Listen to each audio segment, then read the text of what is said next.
ভারতের মুর্শিদাবাদে বাবরি মসজিদের আদলে একটি মসজিদের ভিত্তিপ্রস্তর স্থাপনের পরই এলাকাটি কার্যত মুসলিম দর্শনার্থীদের আগ্রহের কেন্দ্রে পরিণত হয়েছে। প্রতিদিনই এখানে আসছেন অসংখ্য মানুষ।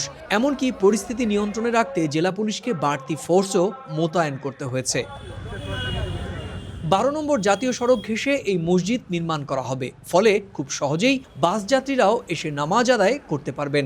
অনেকেই এরই মধ্যে এখানে গড়ে ওঠা অস্থায়ী মসজিদে নামাজ আদায় করছেন। আর আমাদের নিজের টাকায় আমরা মসজিদ করছি, আমরা কারোর সাথে 10 টাকা চাইতে যাই। শুক্রবার দিন কিছু পয়সা দিয়েছিলাম, আজ কিছু ইট নিয়ে এসছে সঙ্গে করে, কিছু পয়সাও দিয়েছি। গত শুক্রবার লোক এসেছিল মোটামুটি 4 থেকে 5 লাখ হবে। আজকেও ধরুন যা লোক এসছে মোটামুটি 5-6 মধ্যে হবে। আল্লাহর কাছে আমরা ফরিয়াদ করলাম যে আল্লাহ যেন সুস্থভাবে সরলভাবে এই মসজিদটা আমাদের হয়। মসজিদ নির্মাণের স্থানে প্রতিদিন অসংখ্য মানুষের সমাগমে গড়ে উঠেছে একটি অস্থায়ী মেলা প্রাঙ্গণও। বিক্রি হচ্ছে বাবরি মসজিদের স্টিকার, টি শার্টও। ভিত্তিপ্রস্তর স্থাপনের দিন থেকেই বিভিন্ন প্রান্ত থেকে আসা হাজারো মানুষ মসজিদ নির্মাণের জন্য অর্থ দান করছেন। এমনকি হাজার হাজার কিলোমিটার দূর থেকেও মানুষ এক একটি করে ইট নিয়ে আসছেন। মসজিদ নির্মাণের জন্য সরকারি কোনো অনুদান নেওয়া হবে না বলে জানিয়েছেন সংশ্লিষ্টরা।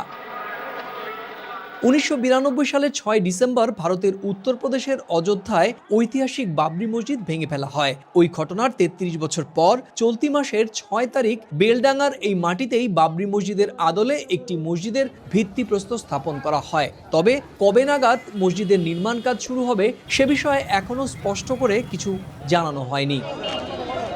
ডিসেম্বরের 6 তারিখেই ঠিক আমি যে এখানটায় দাঁড়িয়ে রয়েছি সেখানেই ভিত্তিপ্রস্তর স্থাপন হয়েছিল ঐতিহাসিক বাবরি মসজিদের।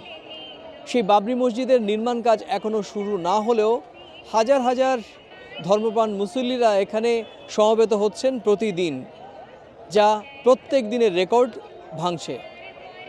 মুর্শিদাবাদের বেলডাঙ্গার এই প্রস্তাবিত বাবরি মসজিদ প্রাঙ্গণ থেকে সুব্রত আচার্য, সময় সংবাদ।